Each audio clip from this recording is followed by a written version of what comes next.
Wario!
Yeah! Wario Land Shake It. This is a Wario Land game released on the Wii about 11 years ago, actually. It came out in 2008. So this is another entry into the Wario Land games, and there's a few of these games, not many though, and to my knowledge, the last Wario Land game to ever be made was actually this one. So when I played it back in 2008, back when it came out, I liked it a lot. I thought it was a really good game. Playing it today made me realize it's still an okay game, but it's pretty primitive when it comes to just being a game. I don't know, it hasn't aged quite as well as other platformers have. Like Rayman, some of the original Rayman games, those aged really dang well. So this is not going to be a comprehensive playthrough as usual. It's just going to be getting through the levels and kind of stalling until I find something better to record, which I'll probably upload at about the same time I upload this game too. I may just do more Hand of Fate videos, because that was a lot of fun to play, and that was even more fun to record than I thought it would be. So we have our Captain Syrup here, who's going to let us know the quest we have to go on, and I think we have to save a princess, but Wario doesn't care about that. He's the one who wants garlic toothpaste. He probably wants garlic everything, and he only wants the money that awaits at the end of each level, and of course the final boss. So this game is a lot of fun platformer-wise, even in its old age, but there's almost too many collectibles collectibles. Some of them you can't get the first time, or at least you're really not going to be expected to get them the first time because you're not going to know where they are. And there's going to be a part in each level near the end where you have a very kind of limited attempt to get some of the final collectibles, which means this is the definition of replaying the same level over and over and over and over again. So it's kind of annoying in that way because there's some levels that I could just imagine playing 6 or 7, 8, 9, 10 times and I probably still wouldn't be able to collect everything in them, not to mention all the hidden secret areas and just sort of the you better have a walkthrough open while you're playing this kind of game playstyle that Wario Land Shake It has. But the cool thing about it, even though it's being played on Wii motion controls, is that the controls aren't really that motion. The most amount of motion you're going to be doing is shaking the Wiimote like this, and you're going to pick up enemies or gold sacks and just shake the crap out of them to get as many coins as you can. And at the end of each level, in classic, I want to say perfectionist and way too high expectation format, there's going to be a couple of rankings that you're going to want to probably never get if you're a reasonable human being with other things to do than play Wario Land Shake It, and that would be collecting a lot of gold, finishing the level in a certain amount of time, killing a certain amount of enemies. I think sometimes not taking any damage is a requirement. You'll see each one at the end of each level, and I don't really get them. I don't think I get a whole lot of them very often. I might accidentally get a few. If I know what they are beforehand, sometimes I might get them or might try to go for them, but for the most part, it's just not going to be, doable for a reasonable time investment, in my opinion. And we can see on the left side there's those stars with different symbols. We got the coin and the two enemies, and completing those challenges I think will fill in those stars, so that will kind of give you an indication of what you finished. There's a golden guy up on top of there, and we can get to him once this enemy starts walking toward us, except I don't think he ever does walk toward... Oh, wait, no, never mind. We just use... Wow, okay. I'm thinking of a different level then. But anyway, we can get up there and knock that pillar up to kill that guy. And then once we walk into the next room, we're going to start learning even more tutorials. And that's pretty much all this level is just tutorial, tutorial, tutorial. And it's ground slamming there. And then this one's going to be a bigger ground pound. And I think this one takes me a couple of attempts because, like I said, I had not played this game in a very long time. So any screw-ups are going to be my lack of knowledge with the controls. Not so much that the game is hard. Once I get used to the controls again, I'm sure it'll be fine. So finally, there we go.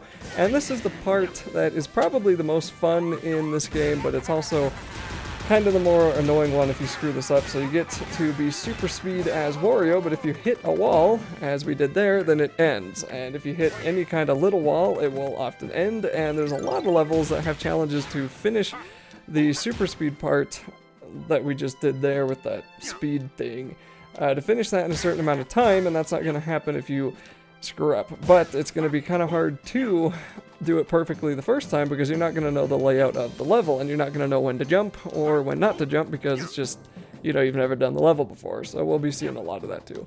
And to break this, we just want to get onto the on that ramp to the right, and then we can open up the chest and get a compass. For the most part, the things we collect aren't going to be all that useful for our progress, but we are going to need gold to buy access to later levels. I hope that doesn't mean I'm going to have to grind out some gold for the more expensive ones. I don't think it does, but there's going to be a shops later, stores, and all kinds of stuff where we can see the artwork, the songs. I mean, this game's got all kinds of collectibles in it. Kind of to the extent that I'm surprised that games today that have a lack of content don't just throw this absolutely pointless goals in the games today just to give you something to do, because that's the number one thing people complain about is what's the reason to replay this game? And something as menial as getting as many coins as you can or rushing through this part of the level as quickly as you can to get a gold ranking, I mean, that's enough for some people. And if that's all your game has, I mean, throwing that in, it's better than nothing. Looking at you, Anthem. Anyway, that is going to be the end of the first level, and this is, of course, going to be split up into worlds, and each world will have a certain amount of levels. There's our mission, I guess, screen, you can call it, plus our gold that we get, our record, the treasures. First level's pretty easy. Not really difficult to complete most of those, except I don't know where I was missing 5,000 coins from. I'd probably just have to do it all over again. And once that is over with, we're going to hop on out of the telescope, and then it's going to be a little bit more tutorials here, and I think we actually head on over to the shop to buy access to the rest of the world, and also a couple of Area 1 and 2, and there's our worlds there, basically. And then I think I go through a couple of the other menus just so we can see the collectibles that we can get if we so desire, but I'm going to have no desire whatsoever. And that's going to be the end, for me anyway, of part 1 of this Wario Land Shake It video. I'll continue on in part 2.